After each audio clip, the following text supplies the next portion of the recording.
नमस्कार दोस्तों, पीएलटिक्स में आपका बहुत बहुत स्वागत है। दोस्तों आज के इस क्लास में यूपिट प्लस सी टेक्निकल असिस्टेंट 2024 के लिए एग्रीकल्चर के क्वेश्चंस की क्लास को लेकर आया हूं और इस क्लास के अंतर्गत हम लोग एग्रीकल्चर के महत्वपूर्ण क्वेश्चंस को सॉल्व करेंगे जो कि आपकी परीक्षा के दृष्टिकोण से बहुत ही महत्वपूर्ण साबित होंगे। दोस्तों यदि आप AGTA 2024 की प्रिपरेशन कर रहे हैं तो आप इस चैनल के माध्यम से जुड़ सकते हैं, क्योंकि इस चैनल के माध्यम से आपके एग्ज़ाम के लिए प्रिपरेशन कराई जाती रहेगी। पर डे आपको क्लासेस मिलती रहेगी। तो यदि आपको क्लास पसंद आती है तो क्लास को ज़्यादा से ज़्यादा लाइक और शेयर करना मत भूलिएगा, और यदि आप हमारे चैनल पर नए हैं तो चैनल को सब्सक्राइब जरूर कीजिएगा। आइए शुरू करते हैं। यहाँ पर क्वेश्चन नंबर फर्स्ट है, फल जिसमें भ्रूण निद्रा पाई जाती है। आपको यहाँ पर इस क्वेश्चन का राइट आंसर देना है लीची, बेर, बेल, आंवला। तो यहाँ पर राइट आंसर हो जाएगा आंवला एक ऐसा फल है जिसमें भ्रूण निद्रा पाई जाती है। ऑप्शन डी यहाँ पर राइट जवाब हो जाएगा। क्वेश्चन नंबर थर्ड है, भारत में विकसित पहली बौने चावल की प्रजाति थी। तो इनमें से आपको बताना है दोस्तों, भारत में विकसित पहली बौने चावल की प्रजाति कौन थी। तो राइट आंसर यहाँ पर हो जाएगा ऑप्शन डी, जया इसका राइट जवाब बनेगा। नेक्स्ट क्वेश्चन नंबर 4 की बात करेंगे। दुग्ध स्राव को कहा जाता है, तो दुग्ध स्राव को क्या कहा जाता है। ऑप्शन ए दिया गया है लैक्टोजेनेसिस, ऑप्शन बी है गैलेक्टोजेनेसिस, ऑप्शन सी है गैलेक्टोपायोसिस। इनमें से कोई नहीं। तो यहाँ पर इस क्वेश्चन का जो राइट आंसर होगा ऑप्शन ए हो जाएगा लैक्टोजेनेसिस। दुग्ध स्राव को लैक्टोजेनेसिस कहते हैं दोस्तों। नेक्स्ट क्वेश्चन नंबर 5 की बात करेंगे दोस्तों। पूसा मंजरी एवं पूसा नवीन किसकी प्रमुख प्रजातियां हैं। तो यहाँ पर इस क्वेश्चन का राइट आंसर होगा दोस्तों ऑप्शन सी हो जाएगा लौकी।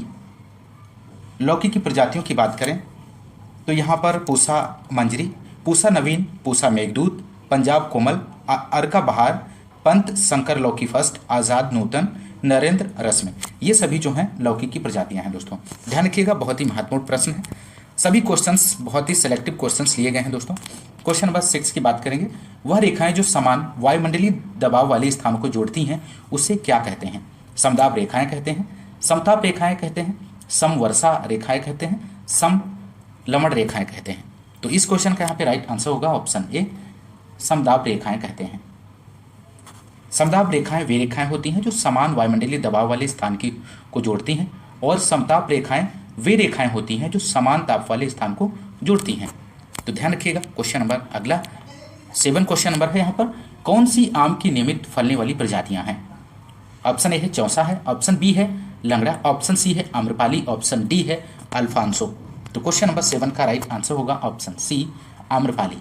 आम्रपाली आम की नियमित फलने वाली प्रजाति है दोस्तों। Question number next question number 8 की बात करेंगे। जीव जो कि आमतौर पर मृतोपजीवी होता है लेकिन कुछ विशेष परिस्थितियों में परजीवी भी हो जाता है को कहते हैं। क्या कहते हैं। ऐच्छिक मृतोपजीवी कहते हैं, ऐच्छिक परजीवी कहते हैं, लाचार परजीवी कहते हैं, इनमें से कोई नहीं।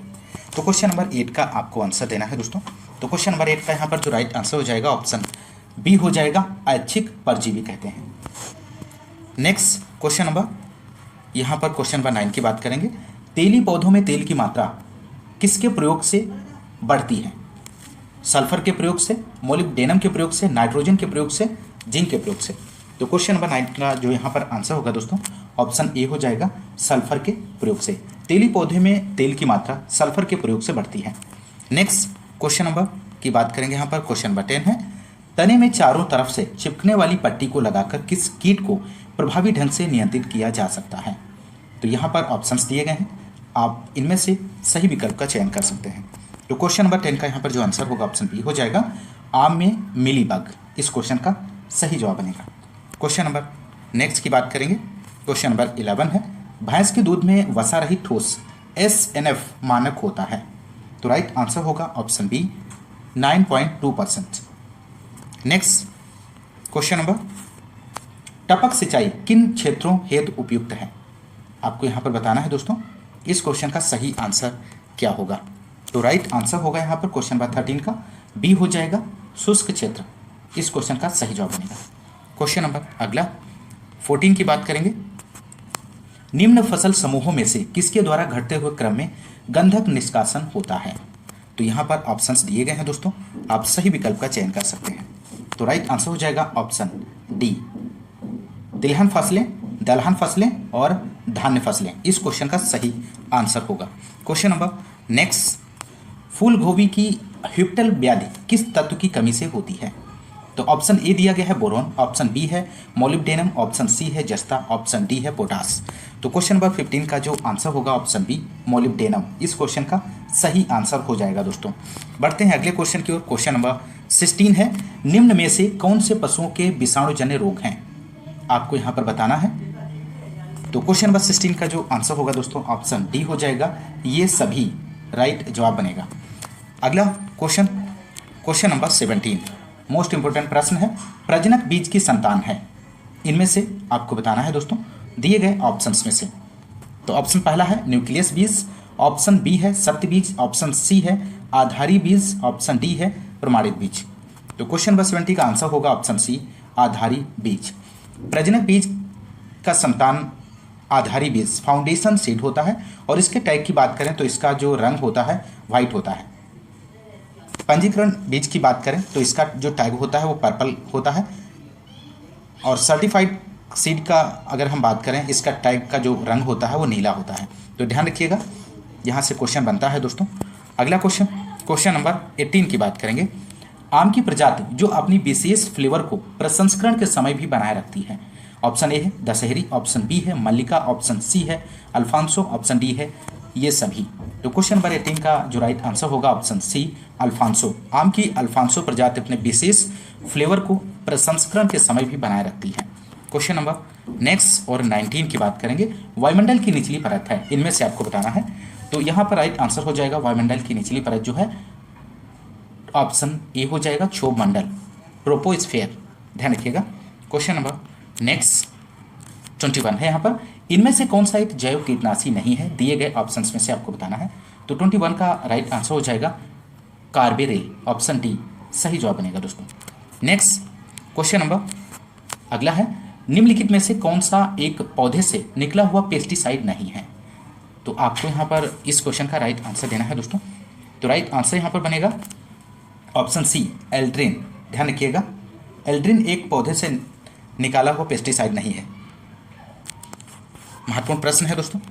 नेक्स्ट क्वेश्चन नंबर 28 है, नाइट्रोजन स्थिरीकरण किस एंजाइम द्वारा होता है?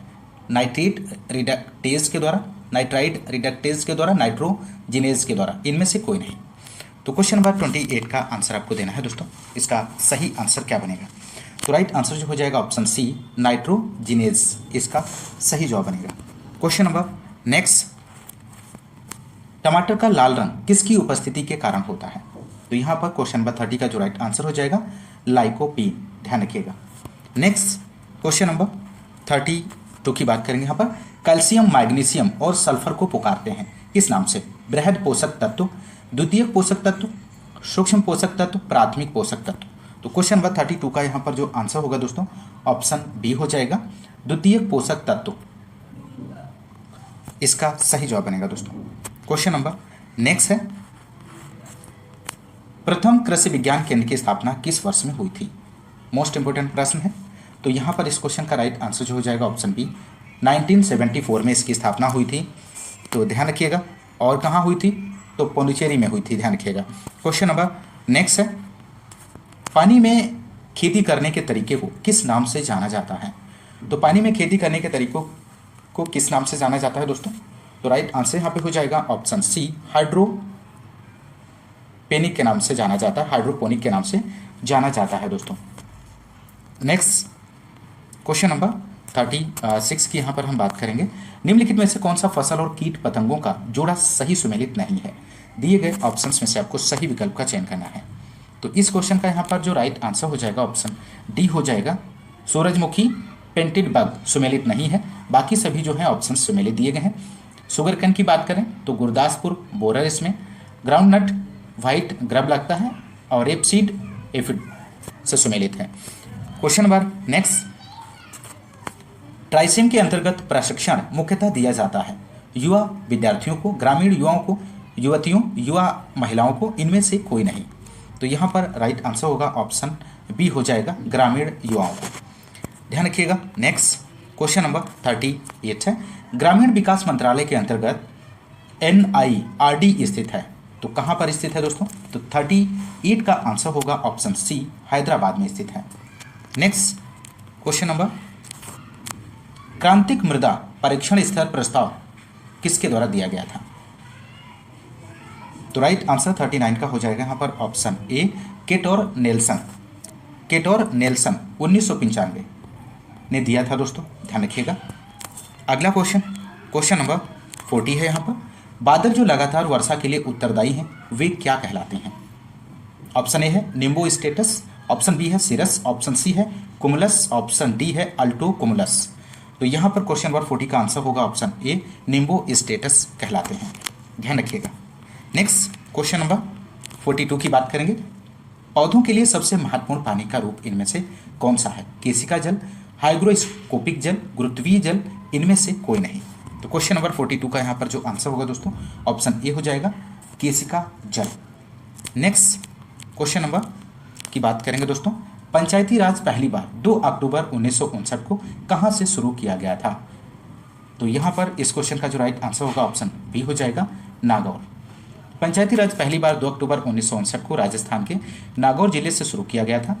यह त्रिस्तरीय योजना है, ग्राम, ब्लॉक, जिला, और इस प्रणाली को बलवंत राय मेहता की सिफारिश पर दिया गया था, ध्यान रखिएगा, महत्वपूर्ण प्रश्न है। क्वेश्चन नंबर नेक्स्ट, कौन सी फसल साधारणतः हरित बाली रोग से कुप्रभावित होती है? तो ऑप्शन ए है ज्वार, ऑप्शन बी है बाजरा, ऑप्शन सी है धान, ऑप्शन डी है गेहूं। तो क्वेश्चन नंबर 44 का आपको आंसर देना है, तो राइट आंसर हो जाएगा ऑप्शन बी, बाजरा।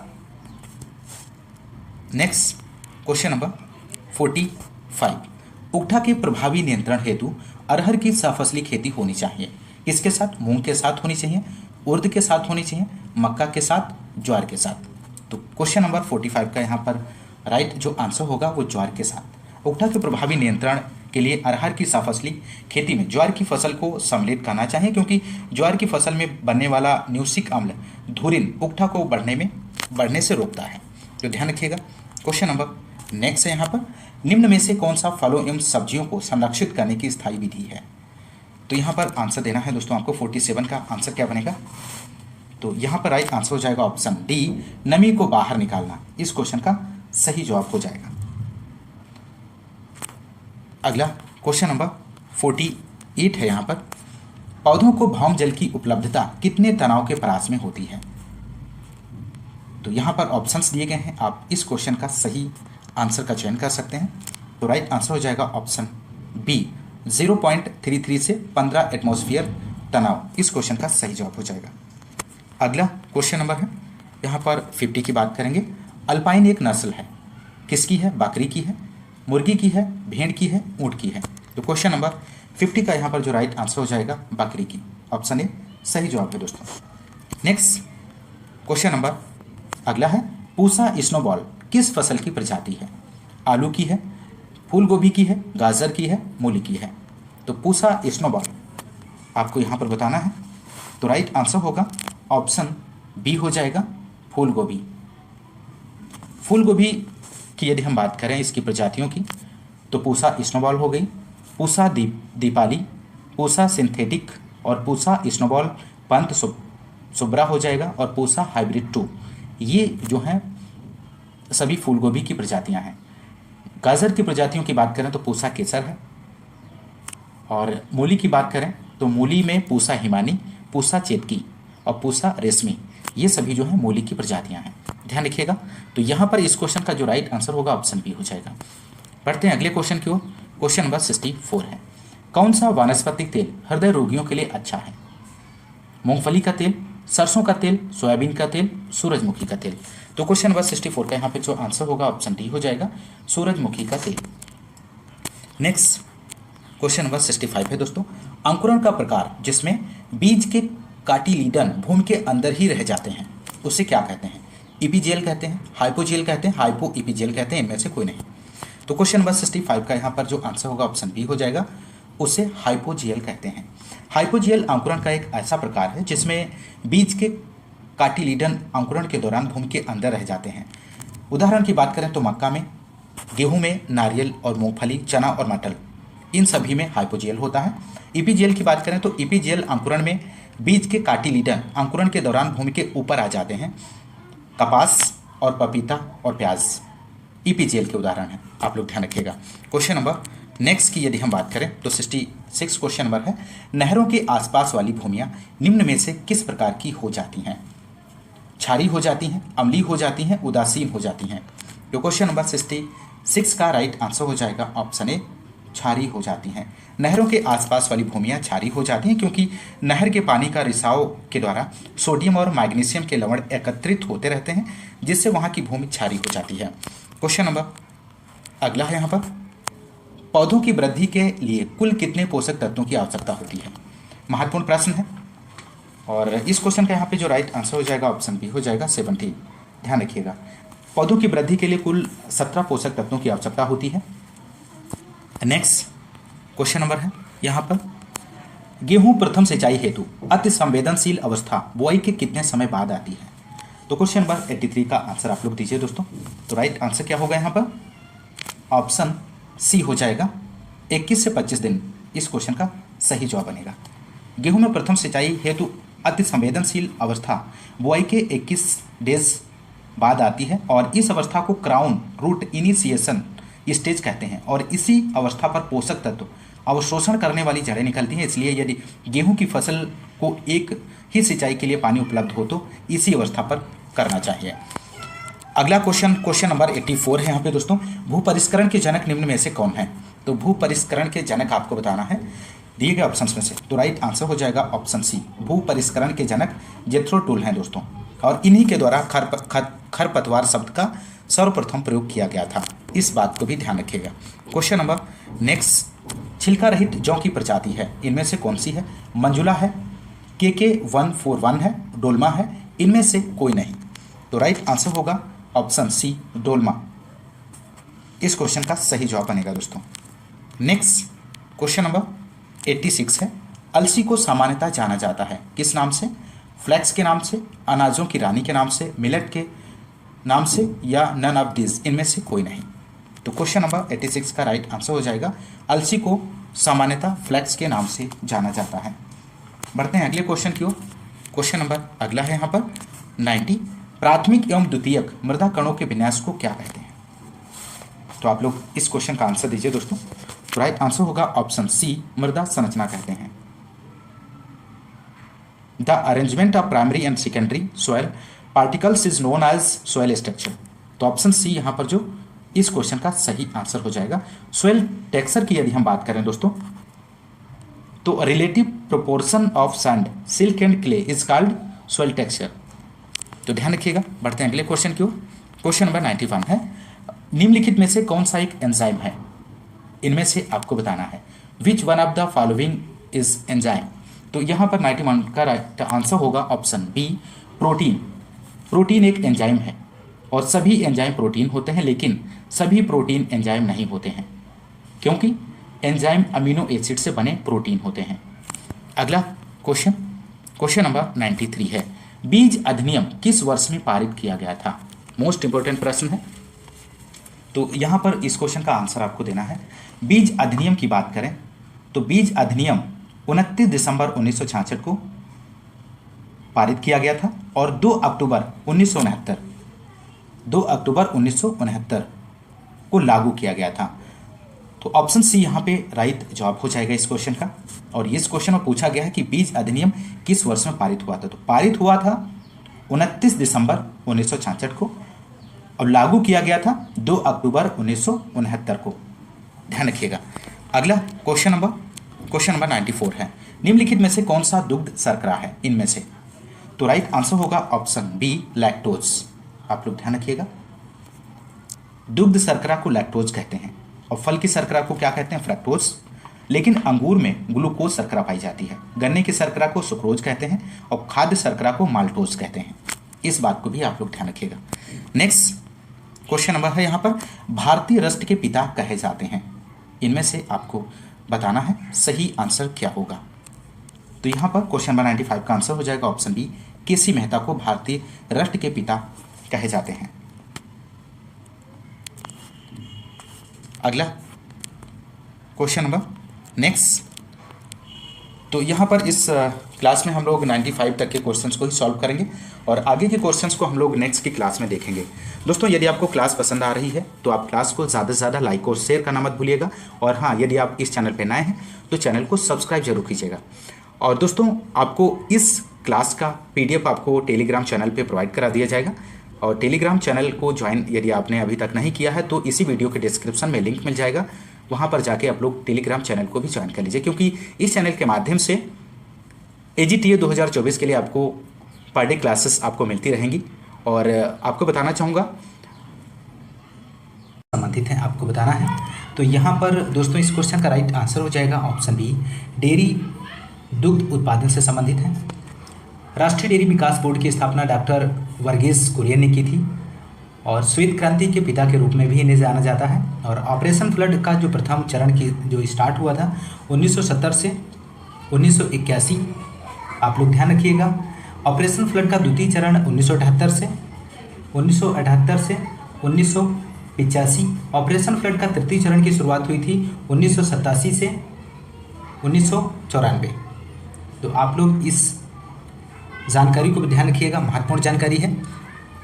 अगला क्वेश्चन नंबर सेकेंड है, मुंह पका खुरपका रोग किसके द्वारा होता है, आपको बताना है दोस्तों। तो यहाँ पर फर्स्ट ऑप्शन दिया गया है विषाणु, ऑप्शन बी है जीवाणु, ऑप्शन सी है कवक, ऑप्शन डी है प्रोटोजोआ। तो यहाँ पे राइट आंसर हो जाएगा खुरपका मुंह पका रोग विषाणु के द्वारा होता है दोस्तों। ऑप्शन ए यहाँ पे राइट आंसर हो जाएगा। विषाणु जनित रोग खुरपका मुंह पका होता है। चेचक, पशु प्लेग, ये सभी जो है विषाणु जनित रोग हैं। जीवाणु जनित रोग जैसे थैलेला है, क्षय रोग होता है, गिल्टी रोग और गला घोटू। तो कवक जनित रोग कौन कौन से होते हैं, दाद होता है, ब्रूडर होता है और निमोनिया होता है। प्रोटोजोआ जनित रोग कौन से होते हैं, मलेरिया, किलनी ज्वर होता है और लाल अतिसार होता है। दोस्तों आप लोग ध्यान रखिएगा, महत्वपूर्ण जानकारी है आपके एग्जाम के लिए। नेक्स्ट क्वेश्चन नंबर थर्ड है, भैंस का दूध अच्छा स्रोत है, किसके लिए अच्छा स्रोत है, किसका अच्छा स्रोत है, आपको बताना है दोस्तों। तो राइट आंसर हो जाएगा कैल्शियम और फास्फोरस के लिए सबसे अच्छा स्रोत माना जाता है।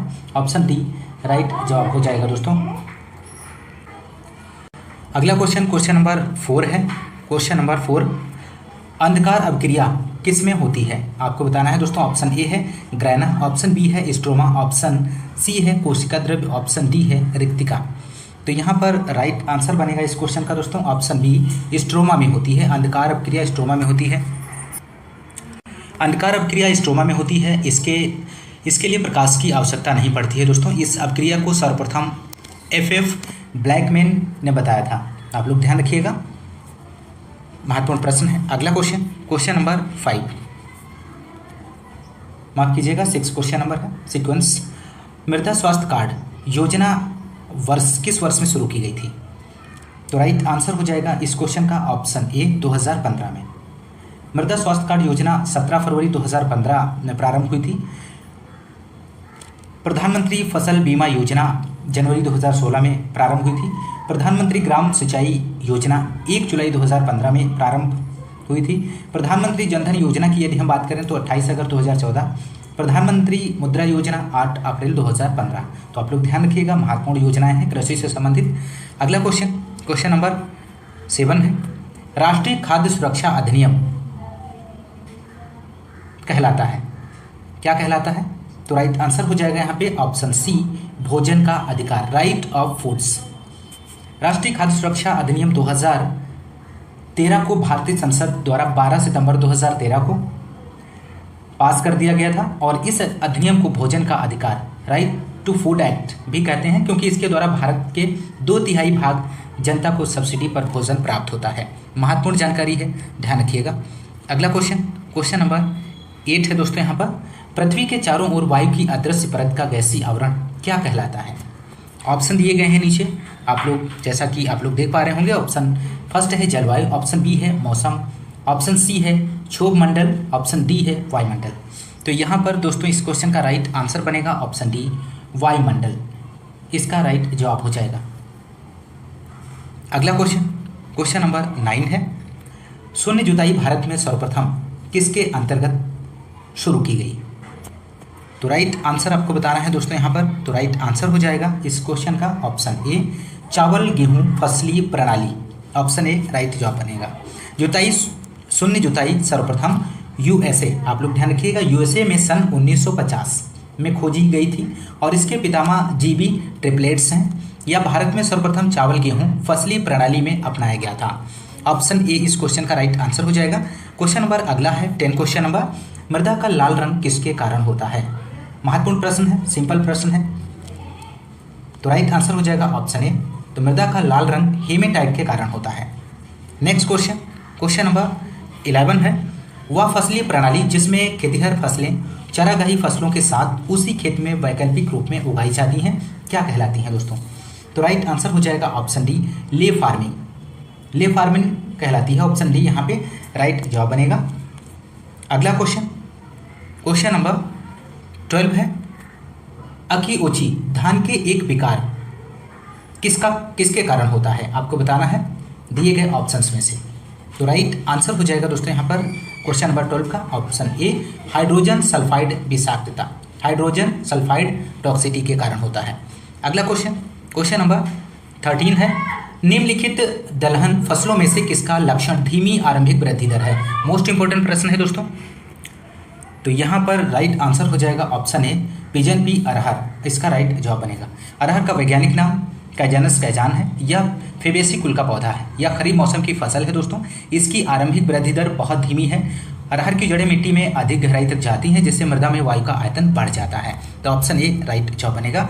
अगला क्वेश्चन, क्वेश्चन नंबर 14 है, निम्नलिखित में से कौन सी तिलहन फसल को अप्रत्याशित दलहन के नाम से जाना जाता है?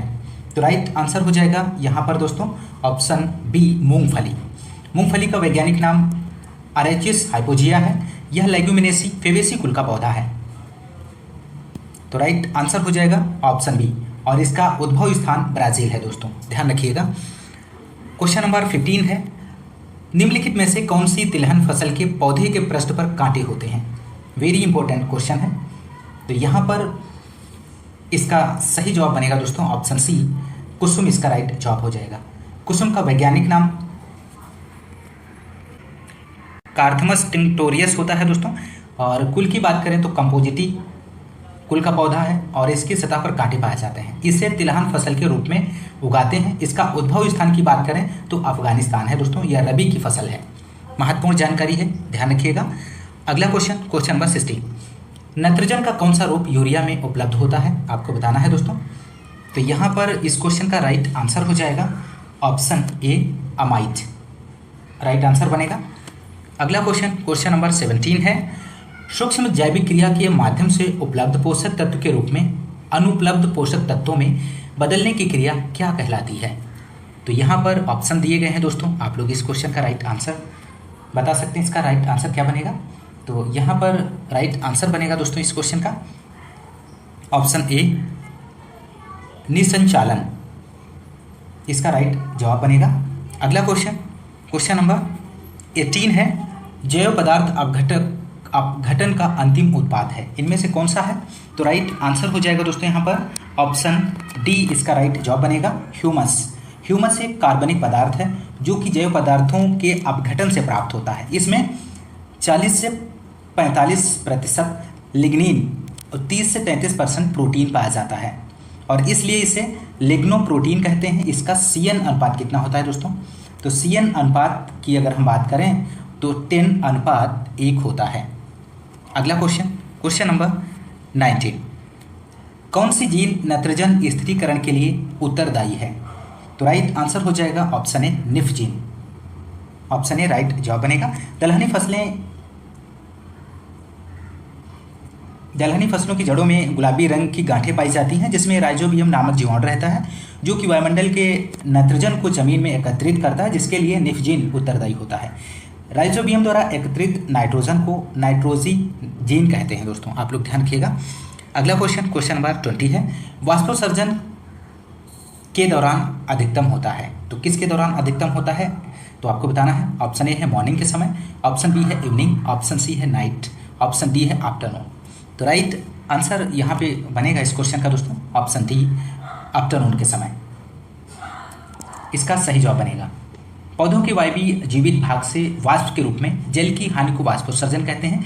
वाष्पोत्सर्जन का प्रमुख अंग पत्ती होता है। यह क्रिया रात में नहीं होती, दोपहर में अधिक होती है। तो राइट आंसर ऑप्शन डी बनेगा दोस्तों यदि आपको एग्रीकल्चर का सेशन अच्छा लग रहा है, क्वेश्चन का कलेक्शन अच्छा है, तो आप लोग ज़्यादा से ज़्यादा क्लास को लाइक और शेयर करिए दोस्तों। कमेंट्स के माध्यम से बताना मत भूलिए सेकेंड पार्ट के लिए।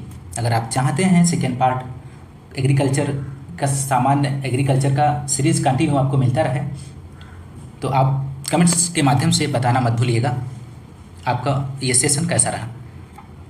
क्वेश्चन नंबर 21 की बात करेंगे दोस्तों। कौन सी सिंचाई प्रणाली का उच्चतम सिंचाई क्षमता उपलब्ध कराने के लिए जाना जाता है?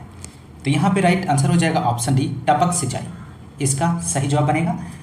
टपक सिंचाई को रिसाव या बूंद बूंद सिंचाई के नाम से भी जाना जाता है और इस विधि का विकास इजराइल में किया गया था। और इस विधि में जल पौधों के पास ट्यूब द्वारा ले जाया जाता है तथा बूंद बूंद कर जल पौधों की जड़ों के पास गिरता है। इस विधि से सिंचाई करने पर 50 से 70% जल की बचत होती है और इस विधि द्वारा टमाटर, बैंगन और फल के पौधों को या बगीचों को पानी दिया जाता है। महत्वपूर्ण प्रश्न है, पूछा जाता है, ध्यान रखिएगा।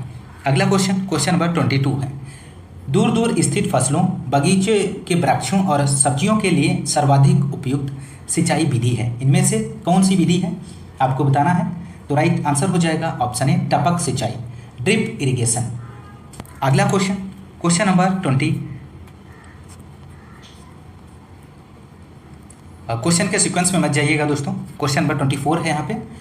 अवगीत बांध किसके लिए बनाए जाते हैं आपको बताना है। तो राइट आंसर हो जाएगा ऑप्शन सी, ए और बी दोनों इसका राइट आंसर हो जाएगा। अवनालिका अपर्दन के नियंत्रण के लिए और दूसरा है यहाँ पे जल संग्रहण।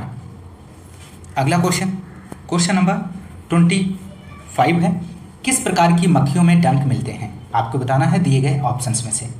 तो राइट आंसर हो जाएगा ऑप्शन सी, वर्कर, कर्मी मधुमक्खियों की संख्या छत्तों में सर्वाधिक होती है और वास्तव में ये निषेचित अंडों से निकली हुई मादाएं हैं जिन्हें रॉयल जेली खाने को बहुत कम मिलती है, जिससे यह बांझ रह जाती हैं तथा संतानोत्पत्ति के योग्य नहीं रहती।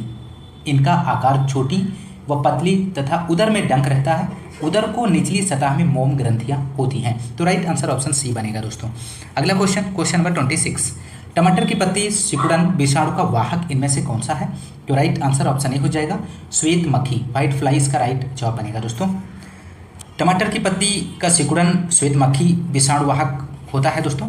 मिर्च की पत्ती सिकुड़न थ्रिप्स के द्वारा और मिर्च की मोजैक श्वेत मक्खी, भिंडी का पत्ती मोजैक श्वेत मक्खी के द्वारा और केला का बंची टॉप माहो के द्वारा होता है दोस्तों। आप लोग ध्यान रखिएगा। अगला क्वेश्चन नंबर 27। गुणवत्तापूर्ण बीज से संदर्भित है। तो राइट आंसर हो जाएगा ऑप्शन डी, ये सभी। पहला दिया गया ऑप्शन में आनुवांशिक शुद्धता, बीज गुणवत्ता, मानक, भौतिक शुद्धता, ये सभी ऑप्शन यहाँ पे राइट आंसर हो जाएगा दोस्तों। क्वेश्चन नंबर 28 है। आलू की बीज उत्पादन के लिए बेहतर स्थान के रूप में देश का कौन सा अंचल उभरा है। तो राइट आंसर ऑप्शन ये हो जाएगा, उत्तर मैदानी क्षेत्र, इसका राइट जवाब बनेगा। आलू बीज उत्पादन के लिए बेहतर स्थान के रूप में हिमाचल प्रदेश, पश्चिम बंगाल, पश्चिम उत्तर प्रदेश, कुछ भाग हरियाणा का है। केंद्रीय आलू अनुसंधान संस्थान भी कुफरी, हिमाचल प्रदेश में स्थित है। महत्वपूर्ण प्रश्न है, ध्यान रखिएगा। क्वेश्चन नंबर अगला है 29 है। सभी विमोचित और अधिसूचित किस्में जो बीज उत्पादन श्रृंखला में हैं वह क्या कहलाती हैं। तो राइट आंसर बनेगा ऑप्शन डी, संदर्भ किस्में, रेफरेंस वैरायटीज कहलाती हैं। क्वेश्चन नंबर अगला है और अंतिम क्वेश्चन है आज की इस क्लास का। पार्थेनोकार्पिक फल है, इनमें से कौन सा है। तो राइट आंसर हो जाएगा ऑप्शन सी, बीज रहित फल, ऑप्शन सी यहाँ पे राइट आंसर बनेगा दोस्तों। यदि आपको क्लास पसंद आ रही है और इसी तरह से सेशन आप कंटिन्यू एग्रीकल्चर का आप चाह रहे हैं कि कंटिन्यू क्लास इसकी चले, तो आप कमेंट्स के माध्यम से बताना मत भूलिए और क्लास को ज़्यादा से ज़्यादा लाइक और शेयर करना मत भूलिए यदि आपको क्लास पसंद आई है तो।